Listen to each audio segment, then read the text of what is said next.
먼저 같이 읽습니다. 요셉의 형 10사람이 애굽에서 곡식을 사려고 내려갔으나 야곱이 요셉의 아우 베냐민은 그의 형들과 함께 보내지 아니하였으니 이는 그의 생각에 재난이 그에게 미칠까 두려워함이었더라. 이스라엘의 아들들이 양식 사러 간 자 중에 있으니 가나안 땅에 기근이 있음이라. 때에 요셉이 나라의 총리로서 그 땅 모든 백성에게 곡식을 팔더니 요셉의 형들이 와서 그 앞에서 땅에 엎드려 절하매 요셉이 보고 형들인 줄을 아나 모르는 체하고 엄한 소리로 그들에게 말하여 이르되 너희가 어디서 왔느냐? 그들이 이르되 곡물을 사려고 가나안에서 왔나이다. 요셉은 그의 형들을 알아보았으나 그들은 요셉을 알아보지 못하더라. 요셉이 그들에게 대하여 꾼 꿈을 생각하고 그들에게 이르되 너희는 정탐꾼들이라 이 나라의 틈을 엿보려고 왔느니라. 그들이 그에게 이르되 내 주여 아니니이다. 당신의 종들은 곡물을 사러 왔나이다. 18절부터 25절 말씀 같이 읽습니다. 사흘 만에 요셉이 그들에게 이르되 나는 하나님을 경외하노니 너희는 이같이 하여 생명을 보전하라. 우리가 확실한 자들이면 너희 형제 중 한 사람만 그 옥에 갇히게 하고 너희는 곡식을 가지고 가서 너희 집안의 굶주림을 구하고 너희 막내 아우를 내게로 데리고 오라. 그러면 너희 말이 진실함이 되고 너희가 죽지 아니하리라 하니 그들이 그대로 하니라. 그들이 서로 말하되 우리가 아우의 일로 말미암아 범죄하였도다. 그가 우리에게 애걸할 때에 그 마음의 괴로움을 보고도 듣지 아니하였으므로 이 괴로움이 우리에게 임하도다. 르우벤이 그들에게 대답하여 이르되 내가 너희에게 그 아이에 대하여 죄를 짓지 말라고 하지 아니하였더냐? 그래도 너희가 듣지 아니하였느니라. 그러므로 그의 핏값을 치르게 되었다 하니 그들 사이에 통력을 세웠으므로 그들은 요셉이 듣는 줄을 알지 못하였더라. 요셉이 그들을 떠나가서 울고 다시 돌아와서 그들과 말하다가 그들 중에서 시므온을 끌어내어 그들의 눈앞에서 결박하고 명하여 곡물을 그 그릇에 채우게 하고 각 사람의 돈은 그의 자루에 도로 넣게 하고 또 길 양식을 그들에게 주게 하니 그대로 행하였더라. 아멘.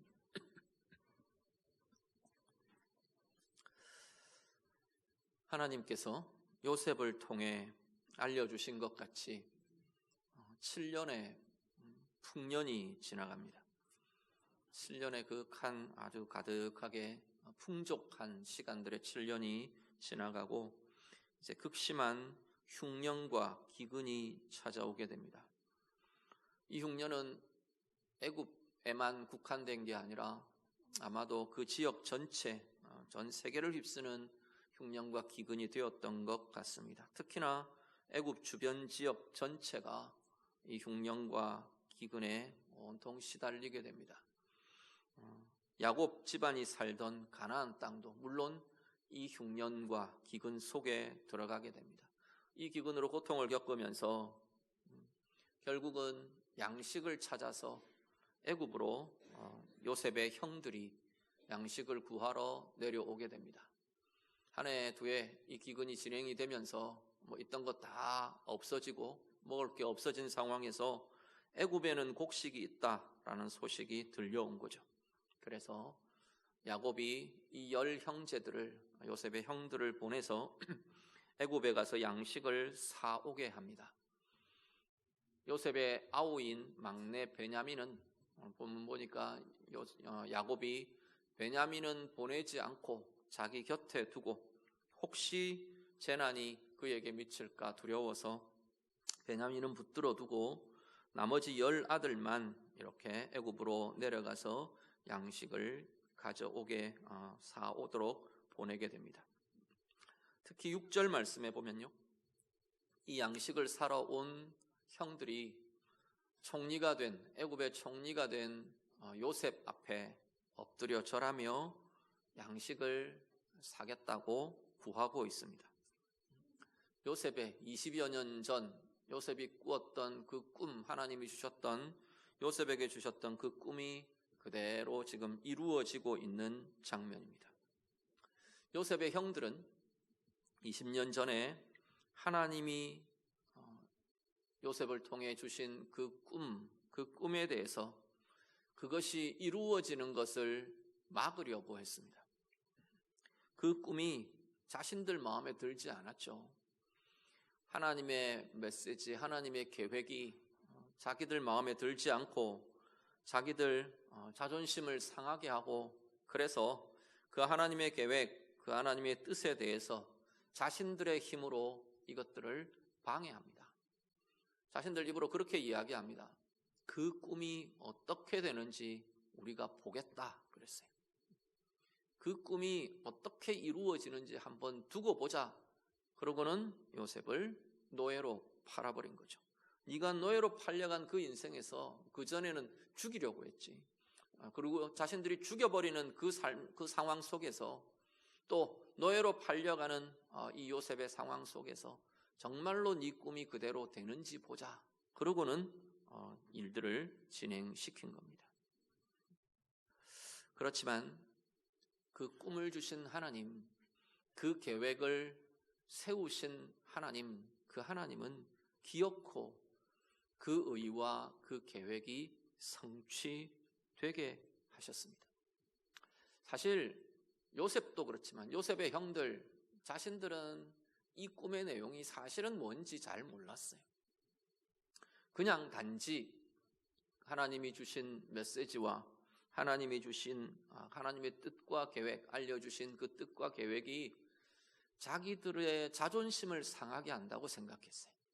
자기들에게 수치를 주고 모욕을 주는 일이라고만 생각했던 거죠. 그런데 그 일이 이루어지고 보니까 그 일은 무슨 일이었냐면 야곱 집안을 구원하는 일이었습니다.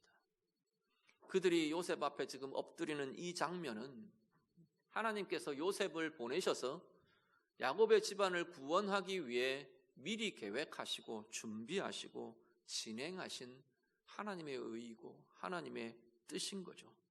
결국 자신들을 향한 하나님의 구원 계획을 당장의 내 마음과 맞지 않고 당장의 내 감정에 맞지 않고 내 기분을 상하게 하고 내 자존심을 상하게 하기 때문에 결과를 놓고 보면 그래서 이들은 하나님의 뜻을 거절하고 하나님의 뜻을 부정하고 회방하게 된 것이라는 겁니다. 20년이 훌쩍 지나갔습니다. 20년 세월이 훌쩍 지나간 지금 시점에서 야곱 가족, 야곱의 집안은 여전히 20년 전의 그 모습 그대로인 걸 보게 됩니다. 전혀 변하지를 못하고 머물러 있습니다. 반면에 요셉은 엄청난 변화들을 겪어왔죠. 영적으로도 신분적으로 말할 것 없고요. 그 삶의 자리가 엄청난 변화들을 겪어온, 변화를 이루어온 요셉과는 달리 이 형들과 야곱의 집안, 야곱의 가족은 여전히 그대로입니다. 그대로인 모습이 어떤 거냐면 그 당시 요셉이 있을 당시에 그 가족의 구조가 어땠냐면 10명의 아들들과 편애를 한 명의 편애하는 아들, 이렇게 나뉘어진 게 요셉의 형제들의 구조였습니다. 베냐민은 아직 어렸었고 요셉에게 모든 아버지 야곱의 편애가 집중되어 있었던, 이게 뭔가 건강하지 않고 서로를 상하게 하는 관계 구조가 그들 형제 속에, 가족 관계 속에 있었던 거죠. 20년이 지났어요. 지금도 똑같은 거죠. 그 편애의 대상만 요셉에서 베냐민으로 바뀌었습니다. 아마 요셉이 사라지고 나니까 야곱의 마음에는 지금 요셉이 죽은 걸로 되어 있는 거죠. 그러니까 더 이제 남은 이 라헬의 아들 베냐민에게 야곱의 편애는 더 집중됐던 것 같아요. 벌벌 떨입니다. 얘가 어떻게 될까 봐. 아마도 지금 베냐민의 나이가 한 30세가 됐을 겁니다. 전체적으로 계산들을 보면 한 30세 정도 되는 그러한 시점일 텐데 벌벌 떱니다. 이 아들이 어떻게 될까 봐. 자기 품에서 놓을 수가 없는 거죠. 야곱의 편에는 더 건강하지 않은 모습이 되고 그 아버지 밑에서 이 형제들의 관계는 더더욱 고민스러운, 건강하지 않은 관계로 그대로 이어져 오고 있습니다. 형제들 자체들, 이 10명의 형들, 이 아들들 자체도 마찬가지입니다. 그들은 정서적으로, 관계적으로 부적절한 상태인 것 같아 보입니다. 오늘 본문에 이렇게 막 드러나는 것들을 보면 한 가지는 20년 동안 자기들 안에 꾹꾹 눌러놨지만 이 죄책감에 굉장히 시달리고 있습니다. 그 죄들을 눌러놓은 죄책감이 있고 서로를 향한 불신이 있고 또 원망이 있고 아버지에 대한 불편함과 건강하지 않은 모습들이 그대로 드러나 있는 걸 보게 됩니다. 숨겨진 채 이 20년의 세월이 흘러가고 있는 거죠. 오늘 이 시기에 이제 이 장면에서의 자기들 전역에 일어난 기근 그리고 애굽을 왕래하며 지금 겪고 있는 이 상황은 사실 야곱의 가족들, 야곱의 가정으로 보면 시련인 것은 분명합니다. 시련의 상황입니다. 외적으로 특별히 상황적으로는 분명히 어렵고 힘든 시련의 상황입니다. 그런데 결국은 이 시련의 과정을 통해서 진정한 회복이, 구원이 그 가정 가운데 나타나는 걸 보게 되는 거죠. 단지 굶어 죽게 된 한 가정이 양식을 얻어서 생존하게 되었다. 예, 그것도 구원이죠. 중요한 거죠. 그것뿐 아니라 그들 속에 있는 관계적인, 내면적인, 영적인 모든 부분에 있어서 참된 회복의 시작이, 회복의 기회가 지금 이 기근과 애굽의 방문이라는 이 과정을 통해 요셉 앞에 형들이 엎드리는 그 꿈의 시련을 통해 하나님께서 행하시고 이루시는 것을 보게 되는 거죠. 죄책감에서 풀려나는 출발점이 여기서부터 시작됩니다.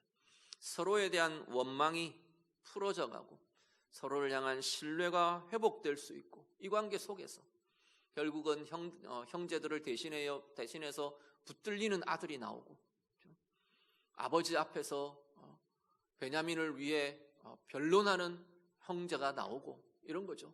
원망과 막 깨어진 관계 속에만 있던 담 속에 갇혀 있는 것 같은 서로 담이 쳐져 있는 것 같은 그 관계 속에서 이 역동들이 하나님의 이 행하심을 통해 지금 일어나고 있는 거죠.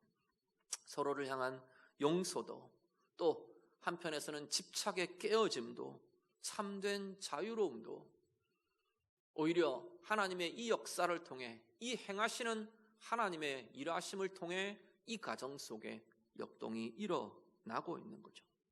오늘 우리도 우리의 삶의 오늘 속에서 우리는 순간순간 하나님의 뜻, 하나님의 계획을 제대로 잘 알지 못하는 때들이 많습니다.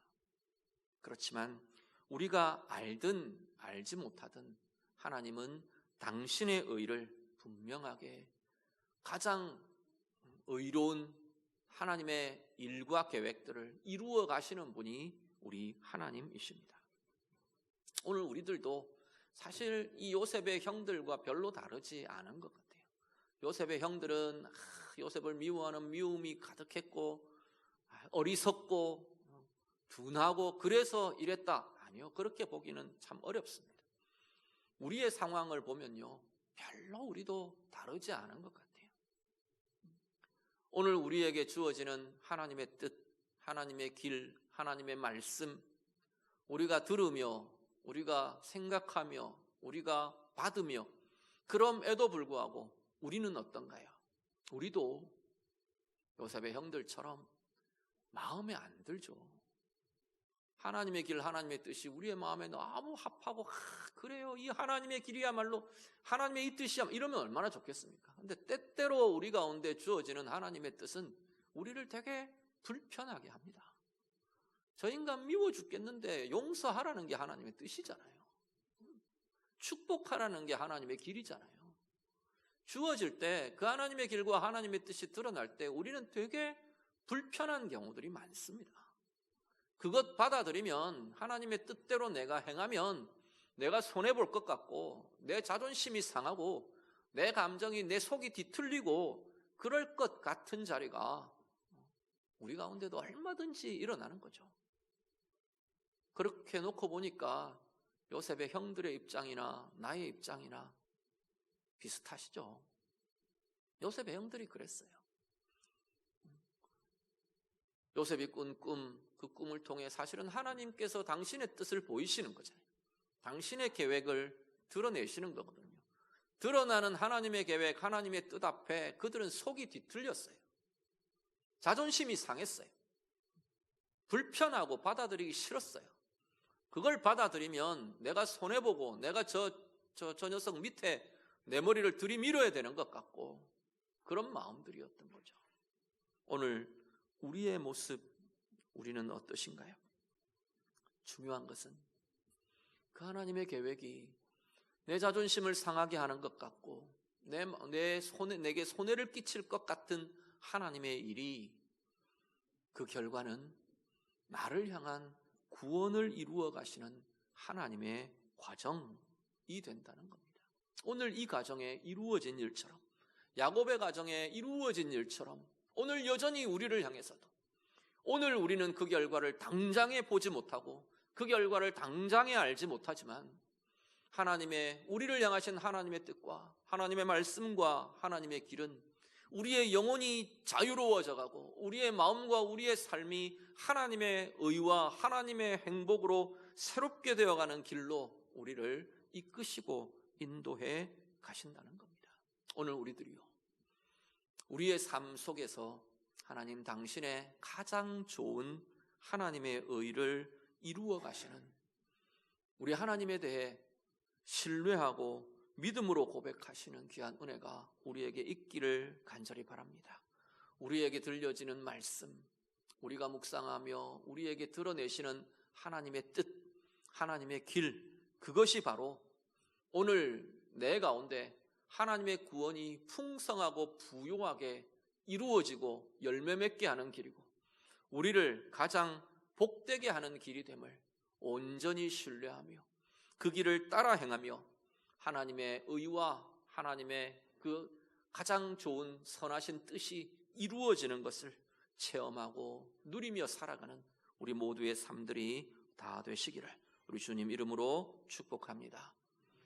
요셉은 자기 앞에 서 있는 형들에게 스파이의 혐의를 씌웁니다.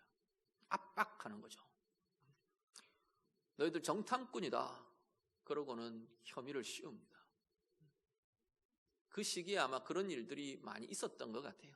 막 이렇게 대거 몰려 들어오는 상인들 틈에 정탐꾼들, 스파이들이 들어와서 뭐 이런저런 활동들을 하고 그런 것들도 있었던 것 같아요. 충분히 있을 수 있는 일이니까 요셉이 형들에게 이 혐의를 씌웁니다. 요셉이 이렇게 형들을 압박하는 이유는 니네들 맛 좀 봐라. 나한테 그렇게 했지. 골탕을 먹이려고 아니면 보복을 하려고 그런 건 전혀 아닌 것 같아 보입니다. 처음부터 끝까지 요셉에게는 형들에게 보복하고자 하는 마음이 보이지 않아요. 계속 자기의 마음을 이렇게 계속 알려주고 고백합니다. 진실된 자기 속에 있는 마음들을 나중에 이제 형들에게 자신을 드러낼 때도 그렇고, 특히나 이 야곱이 애굽으로 이제 내려오고 나서 야곱이 먼저 죽거든요. 긴 생애, 곤고한 생애를 다 끝내며 죽습니다. 그때 이 형들이 또 위기의식을 느껴요. 왜냐하면 그때까지는 아버지라는 그늘이 있어서 요셉이 참고 있었는데 야곱이 이제 아버지가 죽고 나서 이 요셉이 우리에게 보복할까봐, 동생이 보복할까봐 되게 두려워하면서 벌벌 떱니다. 그 형들의 모습을 대하는 이 요셉이 통곡을 하면서 울면서 자신의 마음을 고백하는 일들이 나오죠. 처음부터 끝까지 요셉에게는 이 보복의 마음은 없어요. 그럼 왜 이렇게 압박하느냐? 한 가지는 자기 친배 동생 이 베냐민의 안위가 걱정이 된 것 같아요. 나한테도 형들이 이렇게 했는데 내 동생 베냐민은 아직까지 안전하게 살아있을까? 그 고민이 요셉에게 있었던 것 같아요. 그래서 형들의 상황들을 통해, 입을 통해 이 베냐민의 안위와 베냐민의 상태를 확인하고 싶은 마음이 있었던 것 같아요. 그리고 또 하나는 그 베냐민에 대해서나 아버지에 대해서나 자기를 노예로 팔아버렸던 자신에 대해서나 할 수 있으면 이 형들의 마음을 확인하고 싶었던 그런 마음이 있었던 것 같아 보입니다. 요셉이 굉장히 강하게 형들을 압박합니다. 이런 압박이 주어지니까 형들은 급하게 자신들의 신분을 변명합니다. 우리 정탐꾼 아니라고, 스파이 아니라고. 그러면서 내어놓는 근거가 뭐였냐면, 우리는 한 사람의 아들들, 한 형제들입니다. 한 형제입니다. 라고 이야기합니다. 아무래도 10명이나 되는 한 집안 한 형제들이 스파이가 되는 일은 거의 없는 경우라고 봐야 되겠죠.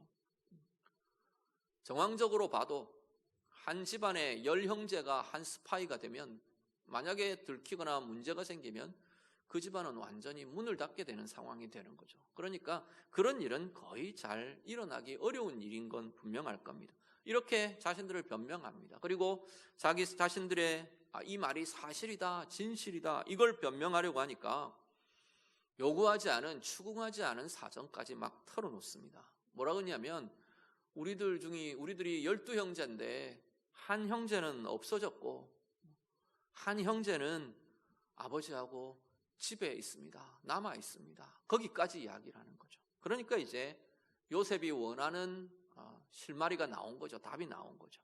그러니까 요셉이 이렇게 이야기합니다. 요청을 합니다.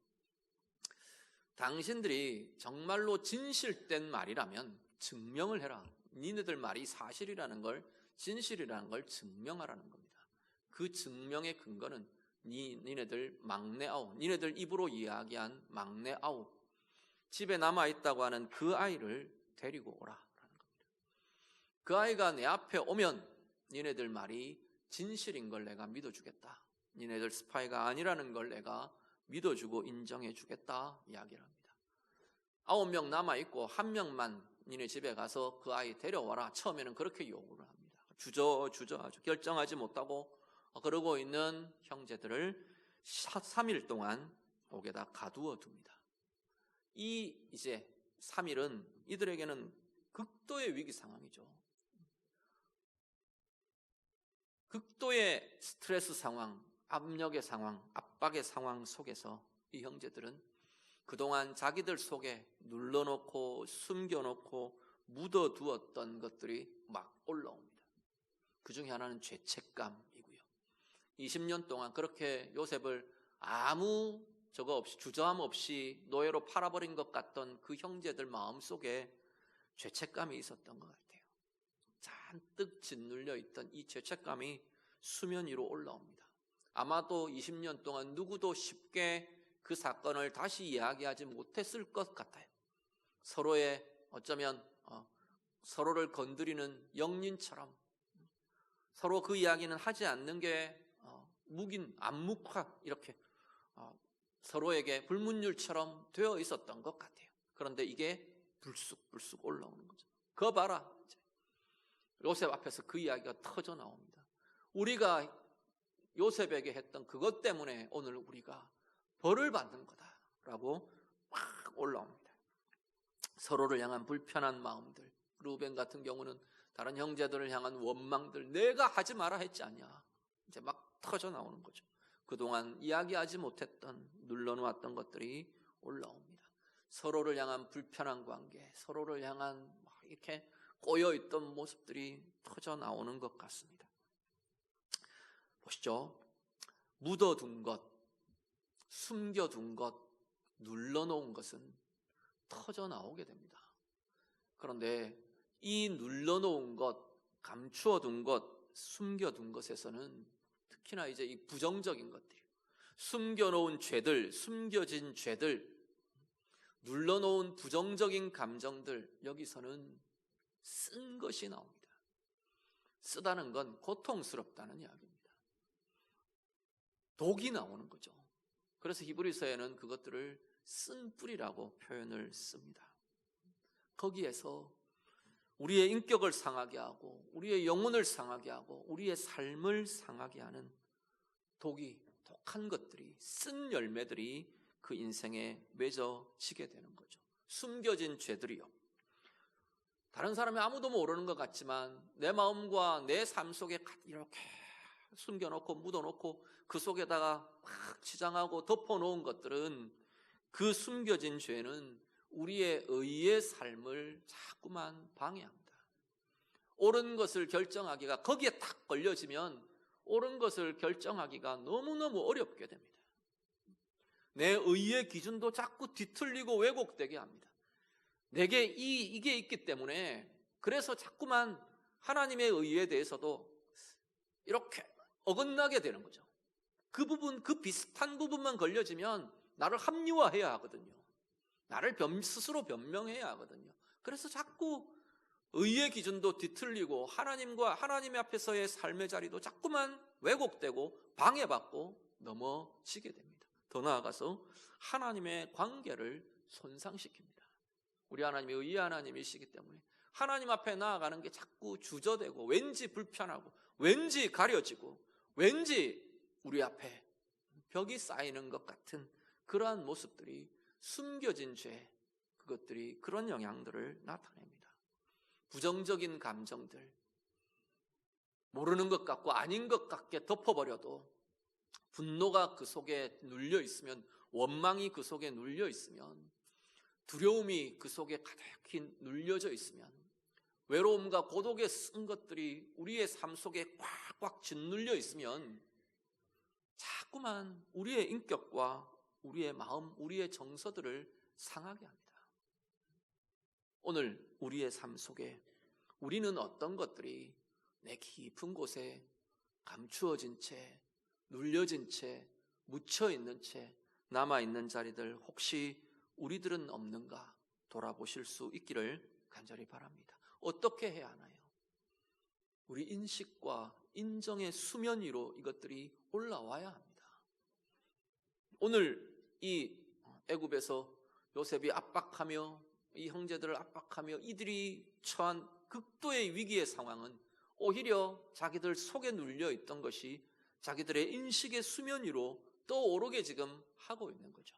거기서부터 비로소 변화가 시작되는 걸 보게 됩니다. 20년 동안 꿈쩍도 안 하고 하나도 변화되지 않은 것 같던 그 가족 관계 안에 비로소 역동이 일어납니다. 그 직면은 고통스러워요. 원망이 일어나고 독한 말들이 나타나고, 죄책감이 막 그냥 그동안 잘 눌러놓고 내 평정심을 유지하며 아무것도 아닌 것처럼 지나왔던 그 시간들이 무색할 정도로 속에서 죄책감들이 일어나는데 온통 영혼과 삶이 뒤집어지는 거죠. 오늘 우리의 삶의 자리도 눌러놓은 것, 수면 아래 묻어놓은 것들이 하나님 앞에서 최소한 우리의 인식의 수면으로 떠올라야 변화될 수 있다는 겁니다. 인정하고 인식한다는 게 사람들 앞에서 떠벌리라는 이야기는 아닙니다. 나 누구 때문에 그래 그런 것들이 있어서 막 이런 게 아니고, 하나님 앞에서 다룰 수 있어야 한다는 겁니다. 내 의식 밑으로 잠재워 버렸던 그것이 하나님 앞에서는 최소한 내 숨겨진 죄가 인정되고 고백되고 다루어질 수 있어야 한다는 거죠. 내 독한 내 감정과 내 상한 그 심령이 하나님 앞에서는 최소한 우리의 자존심, 우리의 모든 것을 떠나서 하나님 앞에서는 인정되고 고백되고 회개가 되고 다루어질 수 있어야 한다는 겁니다. 그것이 우리를 달라지게 합니다. 그것이 우리를 변화되게 합니다. 하나님 앞에서 오늘 우리의 삶, 우리의 인격, 우리의 영혼이 이렇게 숨겨진 것, 짓눌려진 것, 묻어둔 것 하나님 앞에서 다루어지며 회개하고 인정되며 다루어져서 자꾸만 새로워져가는 진정한 새로움으로, 참된 회복으로, 참된 은혜로 나아갈 수 있는 우리의 인생, 우리의 삶이 다 되시기를 우리 주님 이름으로 축복합니다. 마지막 한 가지는 요셉의 모습입니다. 아까 말씀드린 것처럼 요셉은 이 형제들에게 보복하지 않습니다. 그 악으로 자기를 대했던 그 형들에 대해서 악으로 갚는 것이 아니고요, 은혜와 긍휼을 베풀고 있는 걸 보게 됩니다. 결국 지금 이 마지막 처치는 어떻게 이어지느냐 하면 시므온 한 사람만, 형제 중에 시므온 한 사람만 남겨놓고 나머지 형제들을 돌려보냅니다. 아직까지 형들에게 완전한 신뢰가 지금 되지 않는 상황이라서 베냐민을 확인하고 싶은 거예요. 그래서 다음번 올 때는 베냐민을 반드시 데려와야 양식도 내어줄 거고 이 형제도 내어줄 거다 조건을 달아서 돌려보냅니다. 돌아가는 형제들에게 사러 온 곡물 내어주고요, 사겠다고 값으로 가지고 온 돈도 다 돌려주도록 그렇게 처치를 합니다. 뿐만 아니라 돌아가는 길에 먹어야 될 길 양식까지 챙겨서 이 형제들을 돌려보냅니다. 악으로 갚지 않습니다. 이 이야기 참 많이 들으시죠? 은혜로, 긍휼로 악을 행한 이들에게 베풀어 주며 도로 돌려주고 있는 걸 보게 되는 거죠. 오늘 우리들이요, 우리의 삶에도 억울한 일들 있잖아요. 우리의 마음이 상하게 하는 이들도 있습니다. 말로 상하게 하거나 손해를 끼치거나 우리를 억울하게 하는 이들, 상하게 하는 이들, 오늘 우리도 동일하게 이렇게 좀 할 수 있기를 바랍니다. 앞에 말씀드린 것처럼 이것이 내 인생을 손해보게 하는 일이 아니라는 겁니다. 이 하나님의 뜻이, 이 하나님의 길이 우리를 손해보게 하고 우리를 패배자로 남게 하는 것이 아니라 진정한 승리자로 나아가는 길을 성경은 이렇게 말씀하고 있는 겁니다. 은혜로 악을 갚는 것, 긍휼로 악에 대해서 갚아주고 반응해 주는 것, 그것이야말로 우리의 삶을 가장 복되게 하는 길이라고, 승리하는 길이라고 성경은 말씀합니다. 오늘 예배하시는 성도님들, 우리가 바로 은혜로 긍휼로 베풀어 주며 하나님의 진정한 은혜의 길, 참된 복의 길로 나아가시는 우리 모두가 다 되시기를 우리 주님 이름으로 축복합니다. 같이 기도하겠습니다.